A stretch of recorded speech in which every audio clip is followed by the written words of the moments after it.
नमस्कार, मैं हूं प्रशांत भारद्वाज और आप देख रहे हैं न्यूज रूम पोस्ट। अभी हाल ही में भारत के पहले स्वदेशी युद्धपोत आईएनएस विक्रांत को नौसेना में शामिल किया गया। इसके नौसेना में शामिल होने के बाद भारत के पास आईएनएस विक्रमादित्य को मिलाकर कुल 2 युद्धपोत हो चुके हैं। लेकिन भारत यही नहीं थमा है, बल्कि सोच इससे भी कई कदम आगे की है और विजन बिल्कुल क्लियर है कि खुद को इतना मजबूत करना कि हिंद प्रशांत क्षेत्र में पाकिस्तान और चीन जैसी हर चुनौती से निपटा जा सके। यही वजह है कि अब आईएनएस विक्रांत के बाद भारत अपने तीसरे एयरक्राफ्ट कैरियर आईएनएस विशाल को बनाने जा रहा है।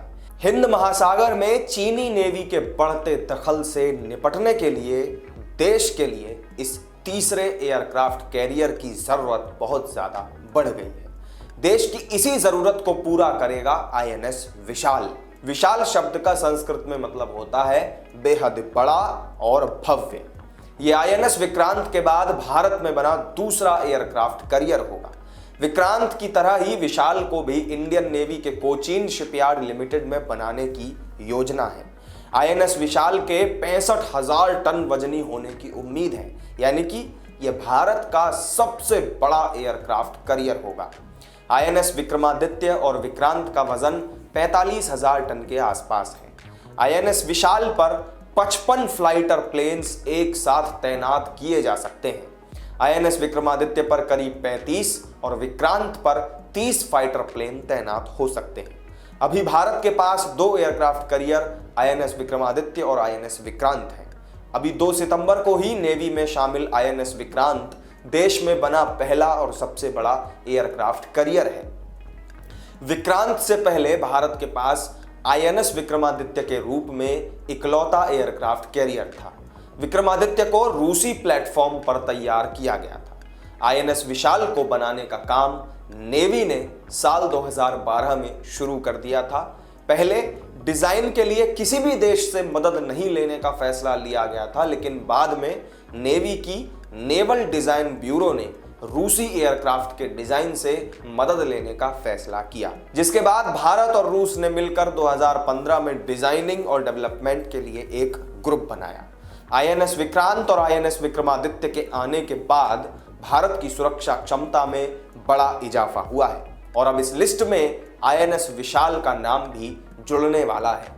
साल 2018 में नेवी ने इसका निर्माण कार्य 2021 तक शुरू होने की संभावना जताई थी और अब इसके साल 2030 तक नेवी में शामिल होने की संभावनाएं हैं। लेकिन एक जरूरी सवाल यह है कि आखिर 2 युद्धपोत होने के बावजूद भारत को तीसरे युद्धपोत की क्या जरूरत है।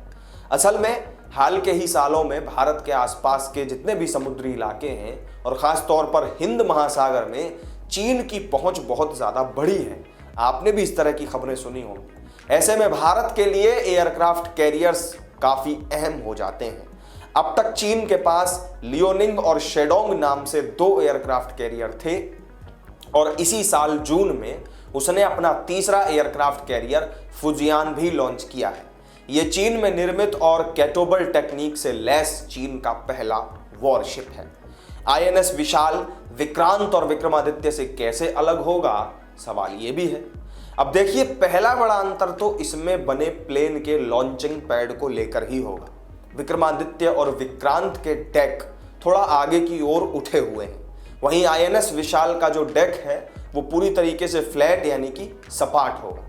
आईएनएस विशाल में प्लेन की लॉन्चिंग और लैंडिंग के लिए कैटोबल लॉन्च सिस्टम का इस्तेमाल किया जाएगा, जबकि विक्रांत और विक्रमादित्य में प्लेन की लॉन्चिंग लैंडिंग के लिए स्टोबार लॉन्च सिस्टम इस्तेमाल किया जाता है। आईएनएस विशाल हिंद महासागर और बंगाल की खाड़ी जैसे सामरिक रूप से महत्वपूर्ण समुद्री इलाकों में हमारी नौसेना की ताकत को कई गुना बढ़ा देगा। तो इस वीडियो में मेरे साथ फिलहाल इतना ही।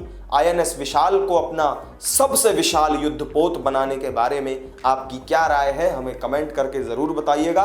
वीडियो अगर पसंद आया हो तो लाइक और शेयर कर दीजिएगा और चैनल को अगर आपने सब्सक्राइब नहीं किया है तो किस बात का इंतजार कर रहे हैं, चैनल को सब्सक्राइब जरूर कर लीजिएगा। फिर मिलेंगे आपसे किसी नई वीडियो में नई जानकारी के साथ। तब तक के लिए दीजिए इजाजत। नमस्कार।